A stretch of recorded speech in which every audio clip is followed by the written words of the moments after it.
Assalamualaikum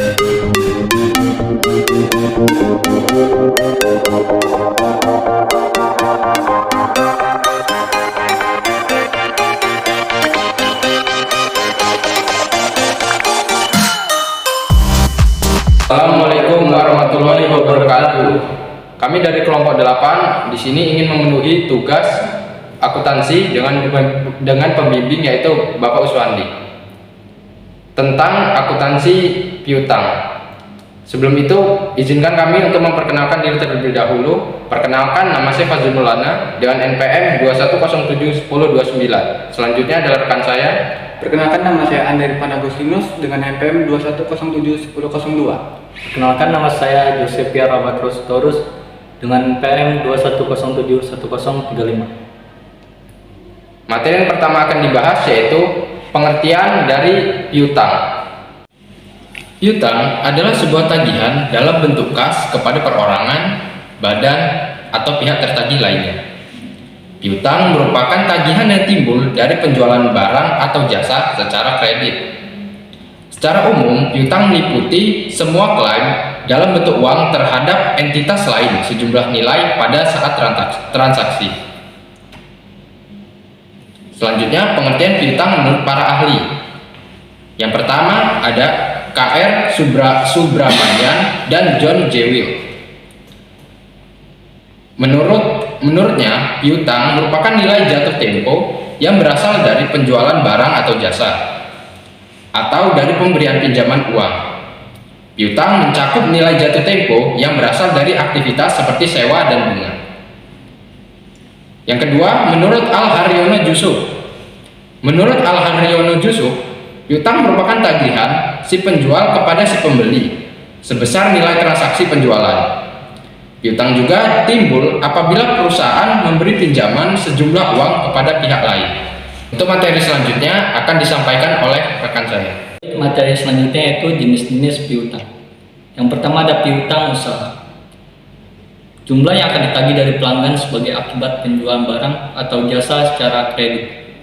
Piutang usaha memiliki saldo normal di sebelah debit sesuai dengan saldo normal untuk aset.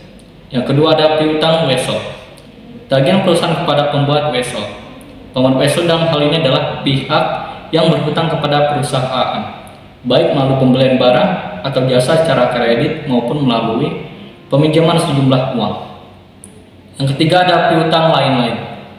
Piutang lain-lainnya umumnya diklasifikasikan dan dilaporkan secara terpisah dalam neraca. Piutang lainnya dibagi menjadi beberapa bagian, yaitu ada piutang dagang, piutang yang dihasilkan dari kegiatan normal perusahaan, yaitu penjualan barang atau jasa secara kredit. Piutang non dagang, piutang yang dihasilkan di luar kegiatan normal perusahaan seperti piutang bunga, piutang dividen, piutang pajak, dan tagihan kepada karyawan. Ketiga ada piutang lancar. Piutang yang diperkirakan dapat ditagih dalam jangka waktu 1 tahun atau sepanjang siklus normal operasional perusahaan. Yang terakhir ada piutang tidak lancar. Seluruh piutang yang diperkirakan tidak dapat ditagih dalam waktu 1 tahun atau melewati siklus normal operasional perusahaan. Oke, materi selanjutnya yaitu penilaian piutang. Menurut jadwal sejabat, piutang dagang dilaporkan sebesar nilai piutang bersih yang dapat direalisasikan atau jumlah piutang bersih yang diperkirakan dapat diterima dalam bentuk kas.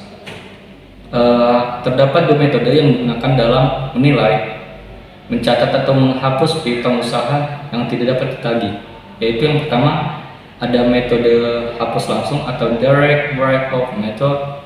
Yang kedua ada metode pencadangan atau loss method.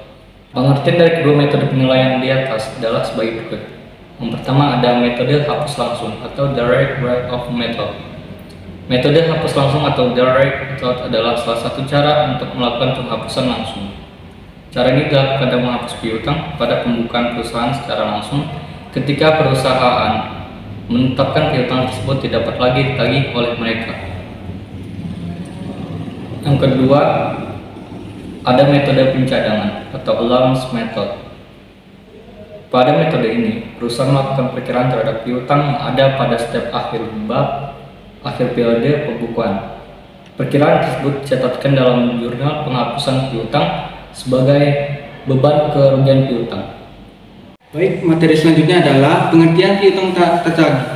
Menurut Al-Haryono Yusuf, piutang tak tertagih adalah piutang yang dapat mendatangkan kerugian apabila debitur tidak mau atau tidak mampu melaksanakan kewajiban. Jenis-jenis piutang. 1. Kredit dalam perhatian khusus. Apabila debitur menunggak pembayaran atau bunga antara 1 sampai 90 hari.